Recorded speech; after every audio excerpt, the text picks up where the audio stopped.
ಕಳೆ ಸ್ವಂಪಾಗಿ ಬೆಳೆಯುತ್ತೆ ಎಂದ್ರೆ ನಿಮ್ಮ ಕೃಷಿ ಭೂಮಿ ಫಲವತ್ತತೆಯಾಗಿದೆ ಎಂದರ್ಥ.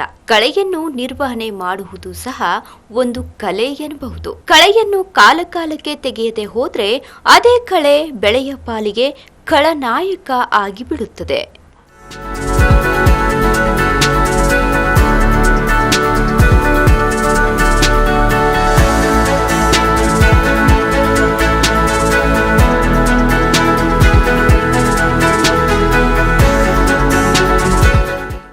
ಬೆಳೆಗಳ ನಡುವಿನ ಹೆಚ್ಚಿನ ಅಂತರ ಕಳೆಯ ತೀವ್ರತೆಗೆ ಕಾರಣವಾಗಬಹುದು.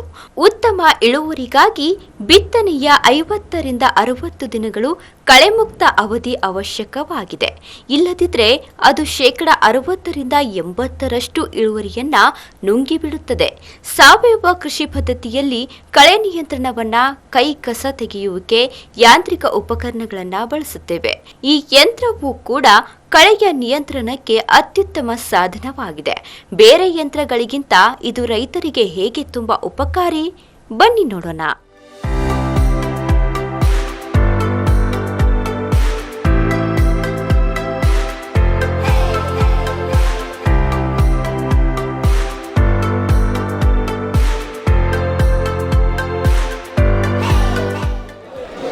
ನಮಸ್ಕಾರ ಎಲ್ರಿಗೂ. ನಾವೆಲ್ರಿಗೂ ಒಂದು ಸಾವಯವ ಕೃಷಿ ಪದ್ಧತಿಯಲ್ಲಿ ಕಳೆನಾಶಕಗಳನ್ನು ಮಾಡ್ಕೋಬೇಡಿ. ಕಳೆನಾಶಕಗಳನ್ನು ಕೃಷಿ ಭೂಮಿಗೆ ಹೊಡ್ಕೊಂಡಾಗ ಅದರಿಂದ ಆಗುವಂಥ ಹಾನಿಗಳು ಹೆಚ್ಚು ಅಂತ ಹೇಳ್ತೀವಿ. ಆವಾಗ ನಾವು ಕೈಯಿಂದ ತೆಗಿಬೇಕು ಅಂತ ಅಂದರೆ, ಇವಾಗ ಕಡಿಮೆ ಕೃಷಿ ಭೂಮಿ ಇದೆ ಅಂತ ಅಂದರೆ ನಾವು ಕೈಯಿಂದ ತೆಗಿಬೋದು. ಆದರೆ ಜಾಸ್ತಿ ಕೃಷಿ ಭೂಮಿ ಇದೆ ಅಂತ ಅಂದಾಗ ನಾನು ಹೇಗೆ ಅಲ್ಲಿ ಕಳೆ ನಿರ್ವಹಣೆ ಮಾಡ್ಕೊಳ್ಬೇಕನ್ನೋ ಕ್ವಶನ್ನ ಎಲ್ಲ ಕೃಷಿಕರು ಮಾಡ್ತಾ ಇರ್ತಾರೆ. ಸೊ ಅದಕ್ಕೆ ಅಂತಾನೆ ಈಗ ಸಾಕಷ್ಟು ಇಕ್ವಿಪ್ಮೆಂಟ್ಸ್ಗಳು, ಯಂತ್ರೋಪಕರಣಗಳಿದ್ದಾವೆ, ಅವುಗಳನ್ನು ನಾವು ಬಳಕೆ ಮಾಡ್ಕೊಳ್ಬೇಕಾಗುತ್ತೆ. ಅದೇ ರೀತಿಯಾಗಿ ಇವತ್ತು ನಾವು ವೀಡ್ ಕಟ್ಟರ್ ಅಂದರೆ ಯಾವ ರೀತಿ ಒಂದು ಕಳೆ ನಿರ್ವಹಣೆಗೆ ಅಂತ ಉಪಯೋಗಿಸ್ಕೊಳ್ಳೋಕೆ ಒಂದು ವೀಡ್ ಕಟ್ಟರ್ ಇದೆ. ಅದ್ರ ಬಗ್ಗೆ ನಾವು ಇಲ್ಲಿ ತಿಳಿದುಕೊಳ್ಳೋಣ. ನಮ್ಮ ಜೊತೆ ಇದ್ದಾರೆ ಅಶ್ವಿನಿ ಅವರು. ಈ ವೀಡ್ ಕಟ್ಟರ್ ಬಗ್ಗೆ ನಿಮಗೆ ಮಾಹಿತಿಯನ್ನು ತಿಳಿಸ್ಕೊಡ್ತಾರೆ. ಇದು ರೈತರಿಗೆ ಎಷ್ಟು ಅನುಕೂಲ ಆಗುತ್ತೆ, ಹೇಗೆಲ್ಲ ಇವು ಉಪಯೋಗಿಸ್ಕೋಬಹುದು, ಇದ್ರ ಬಗ್ಗೆ ಎಲ್ಲ ಹೇಳ್ತಾರೆ. ಮೇಡಮ್ ನಮಸ್ತೆ. ನಮಸ್ತೆ. ವೀಡ್ ಕಟ್ಟರ್ ನಾವು ನೋಡ್ತಾ ಇದ್ವಿ. ಅಂದರೆ ಈಗ ರೈತರು ಕಳೆ ನಿರ್ವಹಣೆನೇ ಒಂದು ದೊಡ್ಡ ತಲೆನೋವು ಅಂದ್ಕೊಂಡು ರಾಸಾಯನಿಕಗಳನ್ನ ತೊಗೊಂಬಂದು ಹೊಡ್ಕೊಳ್ತಾರೆ. ಅದ್ರ ಜೊತೆ ಒಂದು ಕಳೆ ಜೊತೆಗೆ ಬೆಳೆನೂ ಕೂಡ ಹಾಳು ಮಾಡ್ಕೊಳ್ತಾರೆ ಅಂತ ಹೇಳ್ಬೋದು.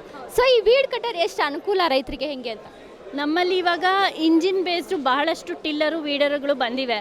ಆದರೆ ಸಣ್ಣ ರೈತರಿಗೆ ಏನಾಗುತ್ತೆ, ಈಗ ಜೋಳ, ತರಕಾರಿ, ಹೂಗಳು ಇದೆಲ್ಲ ಬೆಳೆಯೋರು, ತೊಗರಿ, ಉದ್ದು ಈ ಥರ ಬೆಳೆಯೋರಿಗೆ ಸಣ್ಣ ಸಾಲುಗಳಲ್ಲಿ ಹೊಡೆಯೋದಕ್ಕೆ ಯಾವುದಾದ್ರೂ ಮೆಷಿನ್ ಬೇಕು. ಅದರಲ್ಲೂ 2 ರಿಂದ 4 ಎಕರೆ ಇಲ್ಲ 6 ಎಕರೆ ಮೇಂಟೈನ್ ಮಾಡ್ಕೊಳ್ತಾ ಹೋಗೋರು ಹೆಂಗಸರೇ ಕಳೆ ಕೀಳ್ತಾ ಹೋಗ್ತಾರೆ. ರೈತರಿಗೀಗ ಸುಮಾರು ರೈತರಿಗೆ ಗೊತ್ತಾಗಿದೆ ಕಳೆನಾಶಕ ಹೊಡಿಬಾರ್ದು. ಮತ್ತು ಹೇಗೆ ಕಳೆ ನಿರ್ವಹಣೆ ಮಾಡೋದು? ಇಲ್ಲ ಇಂಜಿನ್ ಟಿಲ್ಲರ್ ಅಂದರೆ ಪದೇ ಪದೇ ಗಂಟೆಗೆ ಒಂದು ಸರಿ 1 ಲೀಟ್ರ್ ಪೆಟ್ರೋಲ್ ಹಿಡಿಯುತ್ತೆ, 100 ರೂಪಾಯಿ 1 ಗಂಟೆಗೆ. ಅದು ಬಹಳಷ್ಟು ಕಾಸ್ಟ್ಲಿ ಆಗುತ್ತೆ. ಇಲ್ಲ ಬಾಡಿಗೆಗೆ ತೊಗೊಂಡ್ರೆ ಬಾಡಿಗೆಗೆ ವೆಯ್ಟ್ ಮಾಡಬೇಕಾಗತ್ತೆ. ಕರೆಕ್ಟ್ ಟೈಮಿಗೆ ಕಳೆ ನಿರ್ವಹಣೆ ಮಾಡ್ತಾ ಹೋಗದೇ ಇದ್ದರೆ ಅವನಿಗೆ ಬೆಳೆನೇ ನಾಶ ಆಗುತ್ತೆ. ಈ ರೀತಿ ಕಳೆ ನಿರ್ವಹಣೆ ಎಷ್ಟು ಇಂಪಾರ್ಟೆಂಟ್ ಅಂತ ಎಲ್ರಿಗೂ ಗೊತ್ತಿದೆ. ಸೊ ಸಣ್ಣ ರೈತರು ಅವ್ರ ಮಹಿಳಾ ರೈತರಾಗಿರ್ಬೋದು, ಮನೆಯವರೇ ಮೇಂಟೈನ್ ಮಾಡ್ಕೋತಾ ಹೋಗಬೇಕಂದ್ರೆ ಸಣ್ಣ ಮಿಷಿನ್ ಏನಾದರೂ ಬೇಕಾಗತ್ತೆ.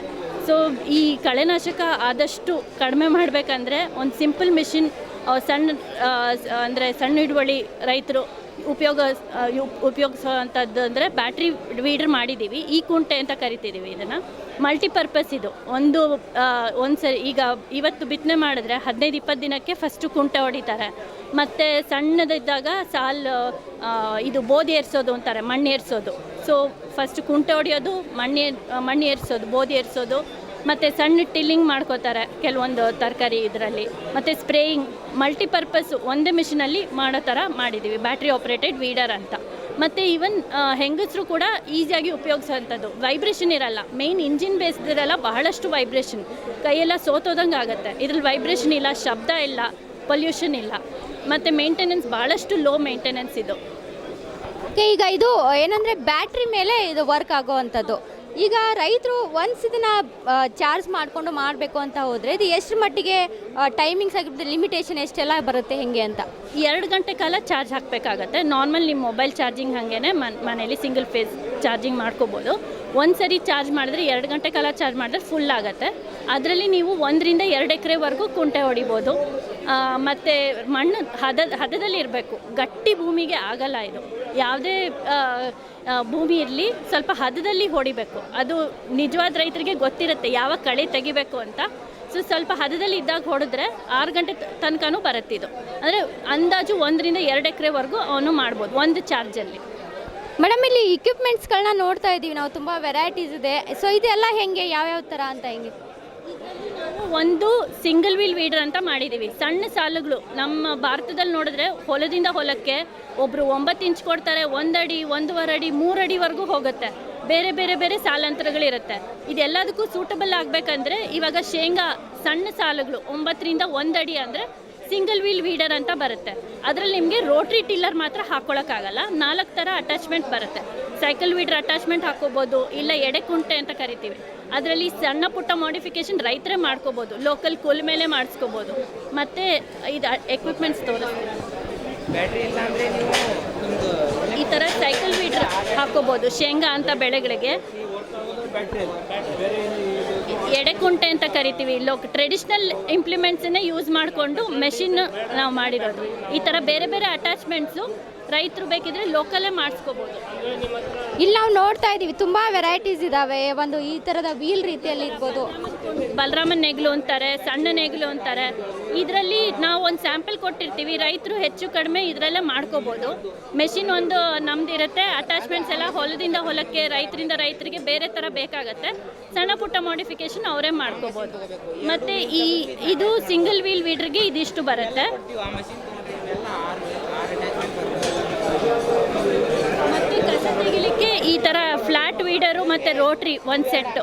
ವೀಲ್ ಡಬಲ್ ವೀಲ್ಗೆ ಇದೆರಡು ಅಟ್ಯಾಚ್ಮೆಂಟ್ಸ್ ಎಕ್ಸ್ಟ್ರಾ ಬರುತ್ತೆ. 6 ಥರ ಅಟ್ಯಾಚ್ಮೆಂಟ್ ಡಬಲ್ ವೀಲಿಗೆ ಬರುತ್ತೆ. 2 HP ಇರೋದು.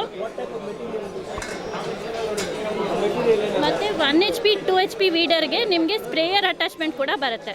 4 ಸಾಲು ಒಟ್ಟಿಗೆ ಸ್ಪ್ರೇ ಮಾಡ್ಕೋತಾ ಹೋಗ್ಬೋದು. ಯಾವುದಾದ್ರೂ ಆರ್ಗ್ಯಾನಿಕ್ ಸ್ಪ್ರೇಸೈಡ್ಸು ಅದೆಲ್ಲ ಹೊಡಿಬೇಕು ಅಂದರೆ ಅದಕ್ಕೂ 4 ರೋಸ್ ಅಟ್ ಎ ಟೈಮ್ ಮಾಡ್ಕೋಬೋದು. ಹೈಟು 5 ಅಡಿವರೆಗೂ ಅಡ್ಜಸ್ಟ್ಮೆಂಟ್ ಬರುತ್ತೆ. 4 ರೋಸ್ ವಿಡ್ತ್ ಅಡ್ಜಸ್ಟ್ಮೆಂಟ್ ಕೂಡ ಬರುತ್ತೆ ನಿಮಗೆ. ಸೊ ಅದು ಈ ಮಿಷಿನ್ಗೆ ಆಗುತ್ತೆ.